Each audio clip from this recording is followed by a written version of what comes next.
Olá a todos.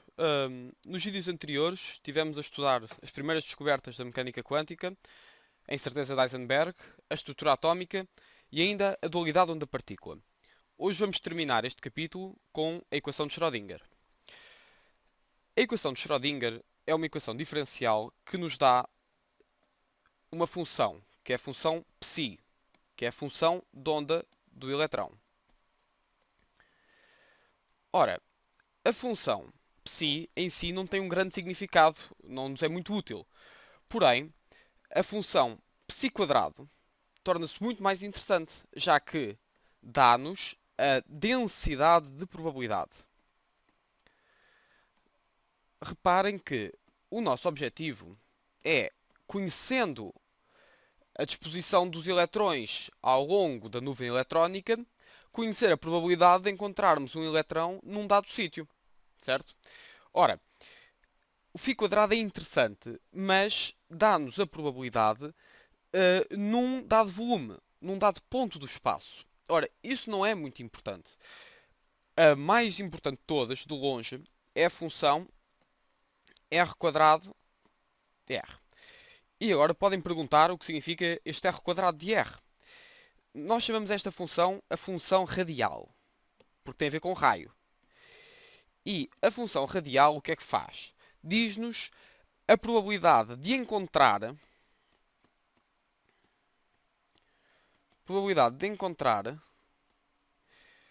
um eletrão à distância r. Como veem, é muito mais útil, porque se nós soubermos como é o gráfico desta função, podemos ter uma ideia da disposição dos eletrões ao longo da nuvem eletrónica. Certo? Muito bem. Ora bem, vou-vos mostrar um gráfico da função r quadrado. Na verdade, este é o gráfico de uma função ligeiramente diferente. É a função 4πr quadrado r ao quadrado de r. Não prestem particular importância a este 4πr ao quadrado, simplesmente como o átomo assumimos que ele tem uma geometria esférica, temos de corrigir as probabilidades para o volume do átomo, mas não é nada especial. Ora, e esta função é qualquer coisa deste género. O meu desenho não está o melhor, mas o que vos quero chamar a atenção é para este máximo aqui, que está... bate aqui neste valor, certo? Vamos marcar este valor a zero.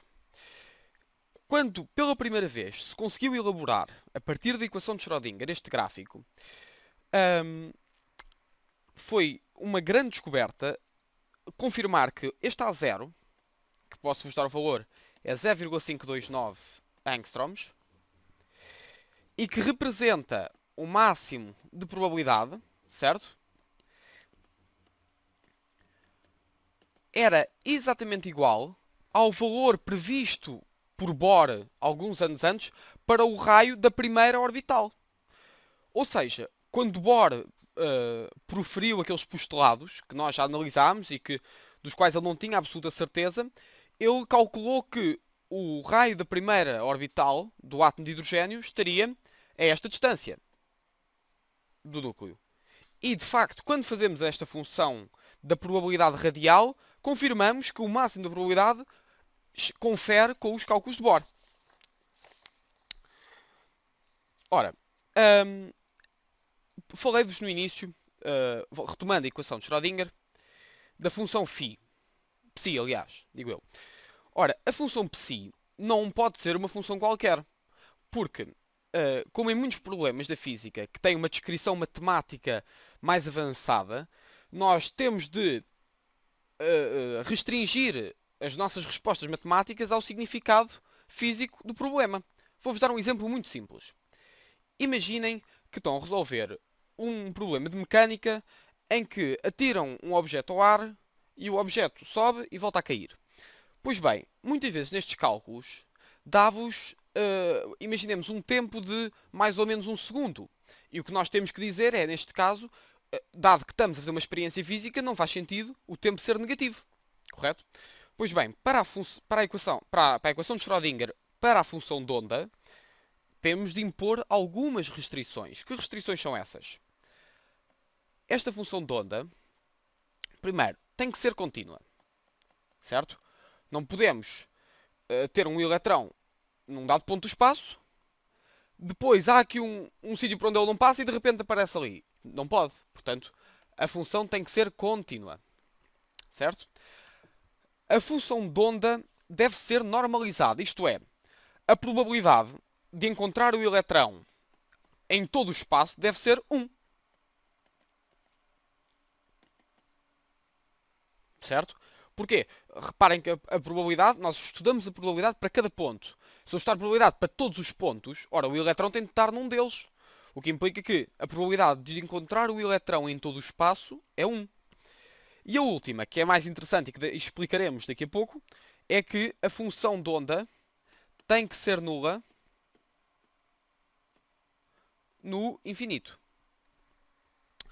Ora, já vos expliquei o primeiro ponto. O segundo, vamos agora analisar este aqui. Se repararem, se tivermos um núcleo aqui e um eletrão, o eletrão é atraído pelo núcleo, certo? Mas essa atração é tanto mais pequena quanto mais afastado está o eletrão do núcleo, certo? Ora, se o eletrão estiver infinitamente afastado do núcleo, não há qualquer interação entre eles. Digamos que nem o núcleo sente o eletrão, nem o eletrão sente o núcleo. Assim, temos que impor à função de onda que tenda para zero no infinito. Caso contrário, o que nós conhecemos como ionização ficaria completamente rebatido. Reparem que a ionização, ou seja, quando fornecemos energia para tirar um eletrão a um átomo, significa pôr esse eletrão fora do alcance desse átomo, do qual saiu. Ora, se a função de onda não fosse nula no infinito, significava ionizar era apenas afastar o eletrão e não tirá-lo realmente ao átomo. Compreendem? Muito bem. A função de onda também nos dá alguns parâmetros muito importantes que são conhecidos como números quânticos. Alguns de vocês certamente já ouviram falar do que é que são números quânticos. Vamos rever agora isso. Temos o número quântico n, que é número quântico principal. O número quântico principal vai nos dizer a orbital, vai nos situar num nível de energia. Por exemplo, aqui neste desenho, aqui tem n igual a 1, aqui tem n igual a 2, e aqui tem n igual a 3. Estão a ver? Portanto, quanto mais afastado do núcleo está o eletrão, maior é o n. Temos ainda o L, que é o número quântico azimutal. Tem um nome estranho. Às vezes é conhecido como de momento angular. Já vamos estudá-lo. O número quântico azimutal dá-nos a geometria das nossas orbitais. Ora, se alguns de vocês já viram desenhos ou representações de orbitais atómicas, certeza que se lembram de orbitais S, que são as esféricas, certo? E as orbitais esféricas caracterizam-se por quê? L igual a 0. Estão a ver? Há outras, que são as orbitais P, que são assim em forma de duas peras, ok? Que são as orbitais P e que têm uma geometria que nós costumamos dizer de lóbulos, mas podem chamar-lhe pera, e que diz que o L é igual a 1, e por aí fora. Portanto, compreendem que quando o L varia, a geometria varia. E se tiverem duas orbitais com o mesmo L, podem dizer que elas têm a mesma geometria. Ok?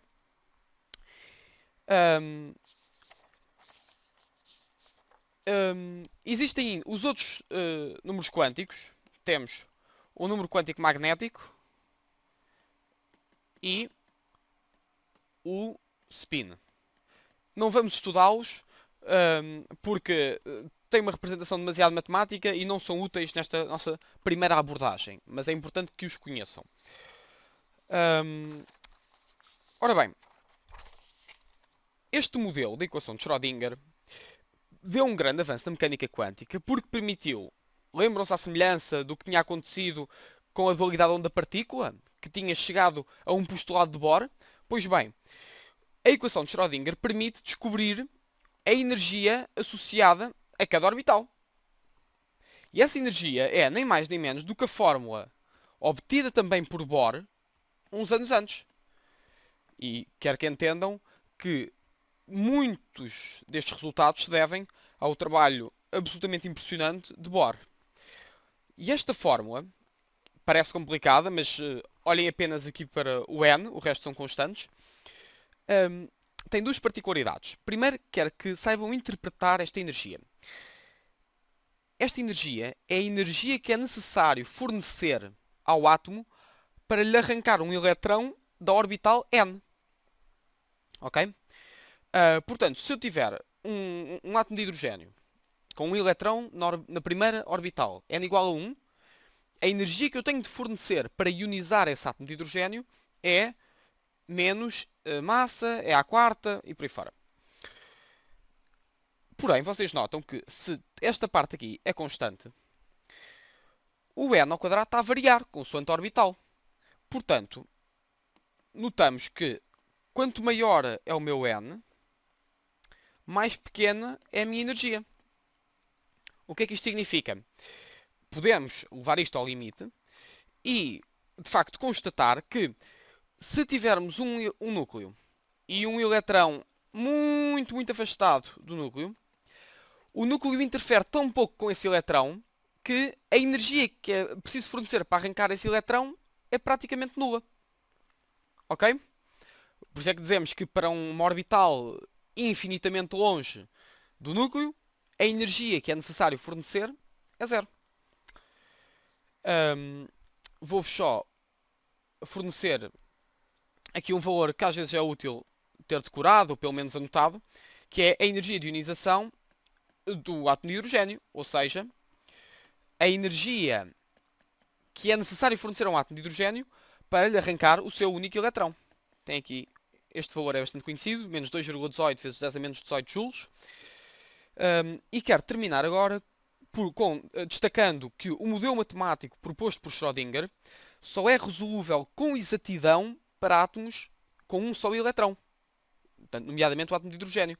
Para átomos com mais eletrões, vamos ter que recorrer a algumas aproximações, as quais estudaremos daqui a alguns vídeos. Até já!